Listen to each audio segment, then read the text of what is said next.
Welcome to This Week in Morgan County. I'm your host, Russell Mokhiber. Our guest this week is Ken Reed. Ken is running for Morgan County Commission as a Republican. He'll be on the Republican ballot May 10th against Darren Barney and Jimmy Stewart. And Ken, if you want to vote in this election and you're an independent, you have to choose the Republican ballot.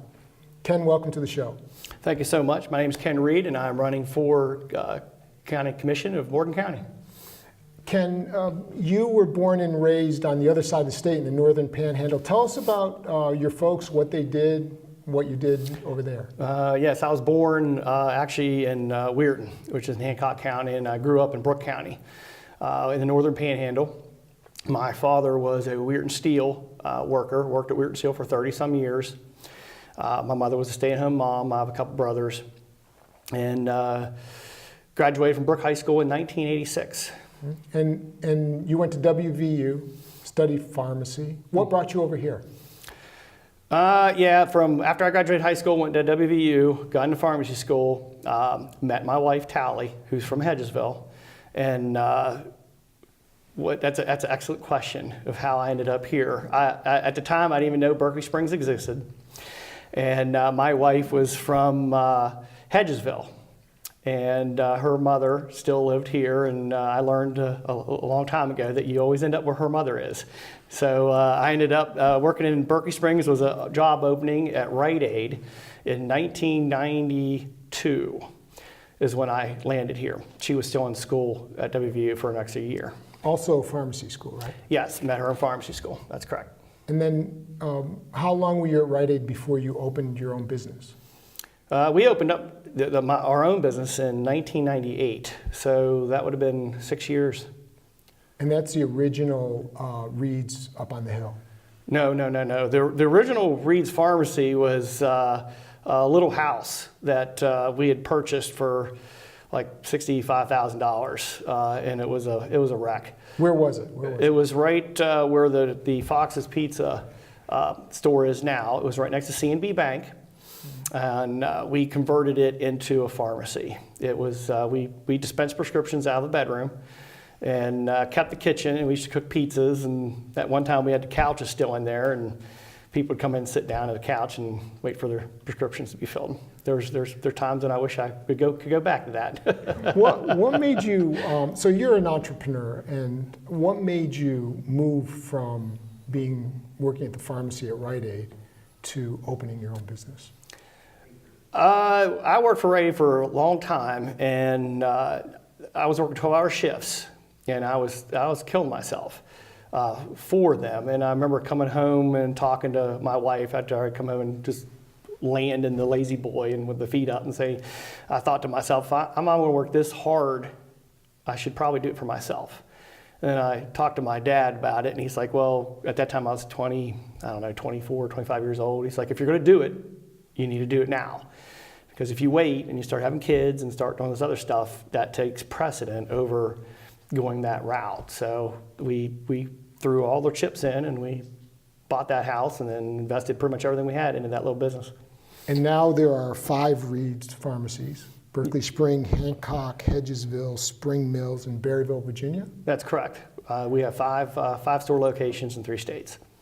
And you have there's also a liquor store here, Top Shelf Liquors, next to the Reed's. Yep. I had a bunch of empty space that was nothing. I couldn't. It's in a bad location, and I couldn't find anybody to rent a space. That business, the liquor business, is it's an inelastic. People are going to find you. So I had chased down the permitting process, which was quite interesting. Finally got that permit and then stuck it in there because it wasn't costing me anything. And is that the extent of your business enterprise now? You have 5 retail Reed pharmacies and 1 liquor store? No, we've diversified quite a bit into real estate holdings, stuff like that. The stores in Hedgesville and Spring Mills, we own the buildings. We actually built those. The one is 26,000 square feet in Spring Mills, and there's 14 units in there we rent. With an out parcel that we divvied off for later on when I retire. That'll be my gravy, selling that piece off. And then same thing in Hedgesville. We bought that property with the idea of using the pharmacies as anchor stores, just on a smaller scale. There's like 7 or 8 units in there that we have. And then we buy rental property here and there. Got some rental unit in Morgantown. And so yeah, we expanded out. It's all about diversification. Is there room for expansion for Reed's Pharmacy? Do you see it growing more with more stores, or are you contracting, or what? Oh, we started contracting with the healthcare is in a transition stage right now. Years ago, back when the Affordable Care Act was enacted, and then the states were being pushed to put an increase in the Medicaid enrollment. To do that, you really have to decrease the prices that the government is buying the stuff for those people. And the market, we had a store in Steubenville, Ohio. We were open for 5 years. And we had just broken even. It was a urban population, bad location, that type of store, but we were doing fine. The governor at that time moved everything over to expanded Medicaid and then decreased our reimbursements. That would be Governor Kasich. Governor Kasich. And we couldn't, the business model did not work at that point. It's built for verticalizations. That's why you're seeing all these businesses combining. Was your run for Congress 2014 your first run for public office? That's correct. And why did you decide? Because we look at why people decide to run for public office. So why you're a successful businessman, you've done really well. Why did you decide to run for public office? That's actually really funny. I woke up, I got into that race late. Because I was thinking about how to help. I actually love this state. I mean, I was born here. I've moved all over. Went from the northern panhandle to the central West Virginia to the eastern panhandle. I've never left this state. And I was thinking about how can we change this direction that everybody's leaving, all our kids are leaving. How do we fix this? And at the time, healthcare was the big topic. And it was in the back of my mind that, well, I'm in healthcare. I know actually quite a bit about that subject matter. And I was laying in bed and the alarm went off, and it was a commercial for Shelley Moore Capito. And I was listening to her talk, and I rolled over and looked at my wife and said, you know what, I'm running for Congress. And she rolled her eyes, as wives do, and rolled back over and says, you're just, that's okay as long as you don't change. So the deal was cut right at that moment, and then I hit that for all I could. That was a learning experience. And that was 2014 in the primary. That was 2 years ago. Yes. And there were 7 people in the race. You spent $500,000 of your own money. That's correct. Came in second with 22% of the vote. What lesson do you take from that race? Well, there's too many to go into. That politics at that level, at that size, with that distance, is very complicated. It's a complicated thing. A lot of people think that these people are in it just for the money. But in reality, it's a losing venture for probably 95% of the people who ever want to try that. And when you say there's a long distance, ours is the largest coast, distance to distance. Ours is the largest district in the country. That was a problem. Jackson, that congressional district ran from Jefferson to Jackson County. It's from the Potomac River to the Ohio River. And that was 300 miles one way. And you'd be on the road I'd get up at 5, try to get to wherever I was going, and I'd roll back in at 11:30 or 12. She'd already be in bed, and then I'd have to get up and do it again. So it was brutal. It was a brutal run. Do you think if there weren't 7 candidates in that race, you could have beat Mooney, Alex Mooney, our congressman now, you could have beat him in that race if there were just you against him? Yes. Okay. Yeah, because I'm pretty sure you got 22% when there were 6 others. Correct. The votes got split up. When you have 7 people in the race, you're talking about very small groups of voters making decisions for the masses. And 7 people is a lot of people in a race. You also, I read in the paper where you actually threw your hat in the race again this year for Congress. Correct. And then changed your mind. Correct. Tell us why you changed your mind. I wasn't going to run in a contested primary again. Those contested primaries are extremely difficult to deal with. But this time there's only one other. His name is Savitt. Correct. One other challenger. So Correct. Once you saw one other challenger. But he was from the Eastern Panhandle. Okay. So now you're dividing up. You got to fish where there's fish. And if you have all these people in somebody who's already in office is extremely difficult to displace. And now you have another candidate in the Eastern Panhandle who's been well established there for a long time. I learned my lesson the first time around. I have to have people want me to do it. How about that? When did you decide to run for county commissioner? The thought came up. My wife asked me a couple times if I might be interested in that because she thought I would be an excellent candidate for that. Some people in the county had asked me to do it. And I'm like, I don't know if I really need to do that. But the more I thought about it, I think I could do an excellent job at this particular post. It's basically what I do now. Well, what is the job of county commissioner? And how do you think you would do it differently from your opponents It's in the primary? 80% budgeting. It's what you do, you budget. The rest of it is basically maintenance and buildings and appointing board members. That's the majority of it. And you just got to make sure you get that right. So it's not really, politics doesn't enter into it as much as, say, for a member of Congress. This is something I'm doing for this county. The other reason, and I pretty much kept it to myself, is I feel like I owe this county something. The 2014 run was brutal. Politics at that level was just a brutal, brutal thing. And things could get pretty nasty in a hurry. And this county really wrapped their arms around our kids and sheltered them a lot from the stuff that was going out there.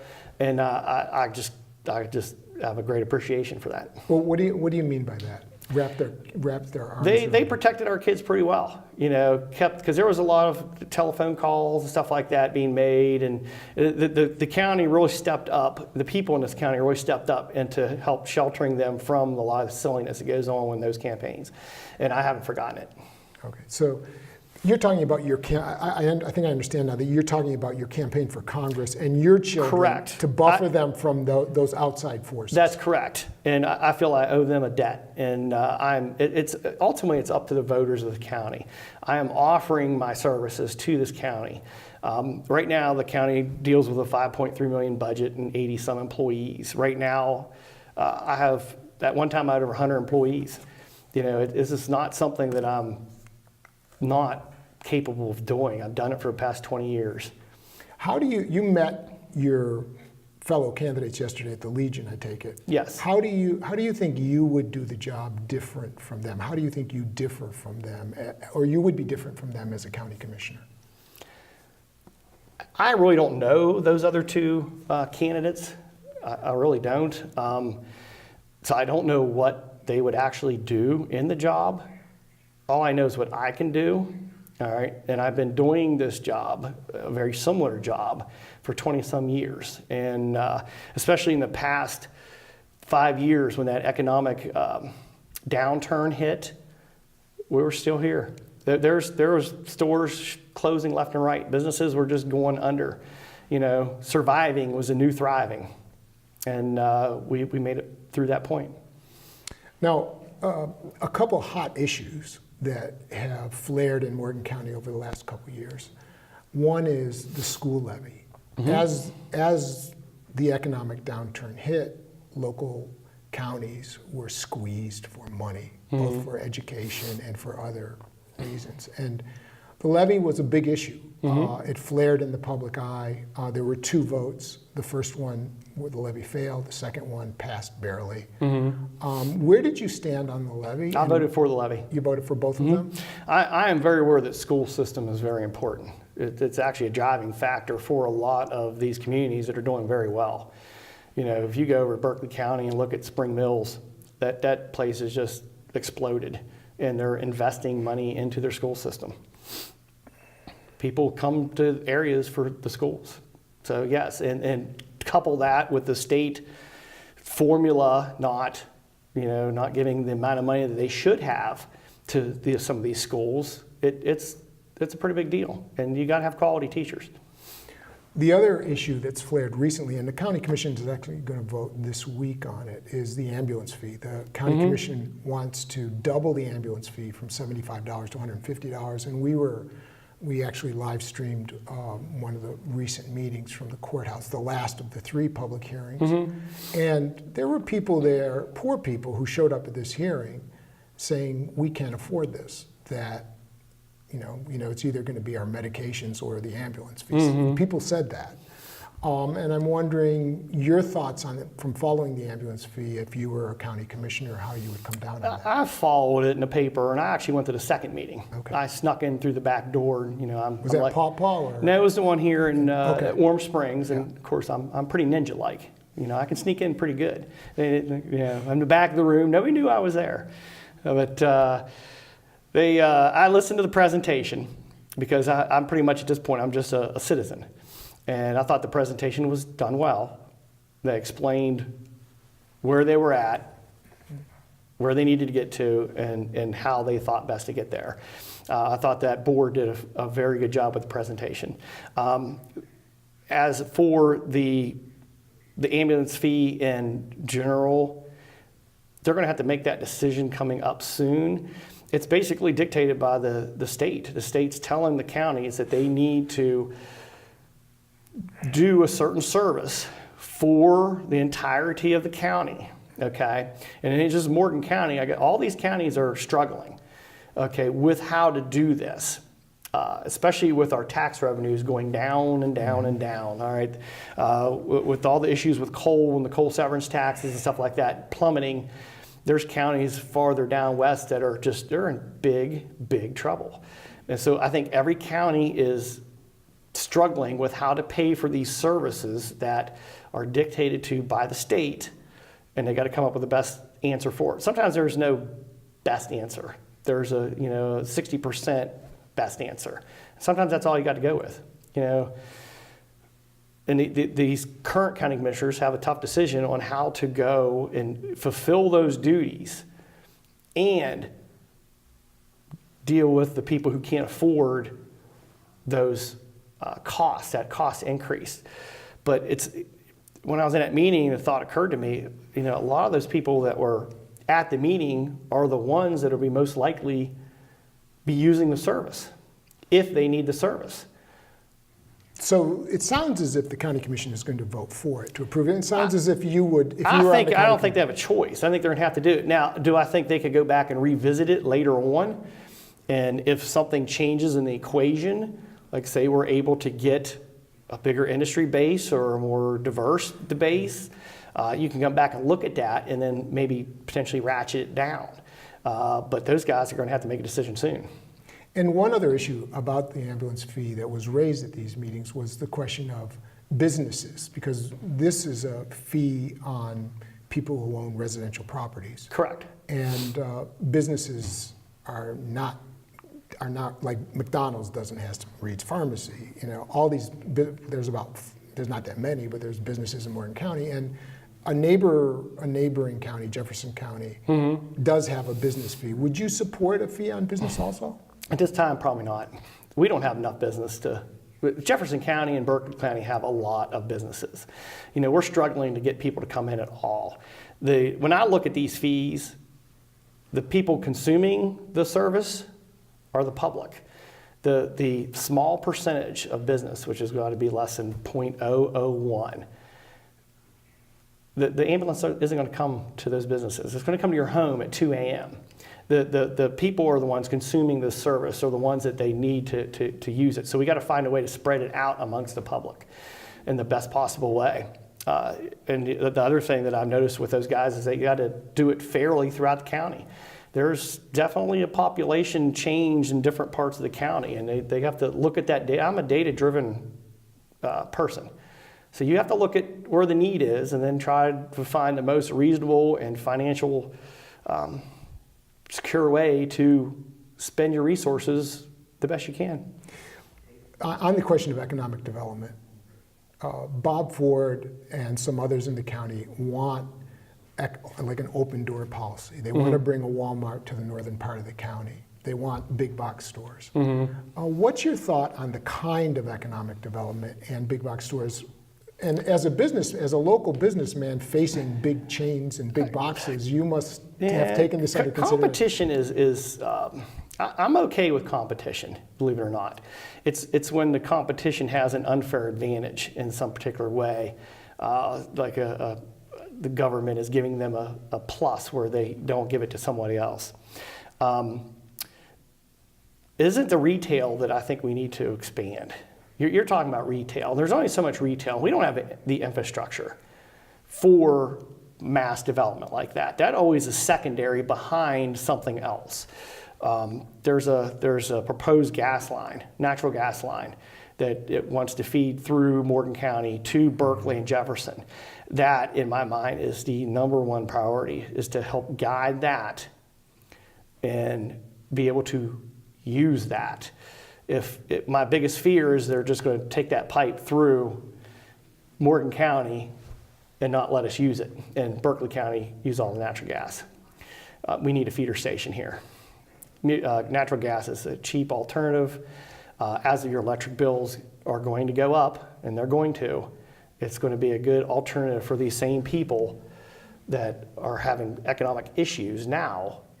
Later, it gives them an option to maybe switch to natural gas for their heating and stuff like that. So as a county commissioner, would you join with Bob Ford in welcoming a Walmart, let's say, to the northern part of town where...